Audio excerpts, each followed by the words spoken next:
One of the first jobs on the Indy was to overhaul the brake system, which meant taking off the front and rear calipers, the mast cylinder, and all the hoses and getting them refurbished and replaced. The brakes are really good on this car. Remember that this car used to do well over 200 kilometers an hour in the day, so the brakes needed to be good. You can see that the calipers are really chunky. They're 3-piston calipers, 1 piston on the one side and 2 on the other. And the brake pads are held in place with the spring plate.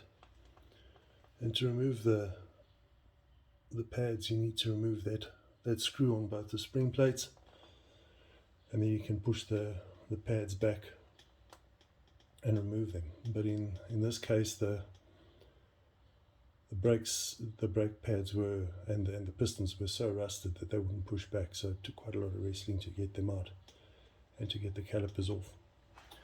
Then the calipers are held in place with these 2 size 18 bolts at the back, which have a lock plate and tabs that lock them in place, that they don't come loose. And then the hose goes from the top of the caliper on that banjo, which is the size 16, and then runs all the way through to the body into this union over here. And it's preferable, if you're going to loosen off that union, to use a sort of a flare spanner, which gives more grip. And it's size 14 on the one side and a 17 on the other side.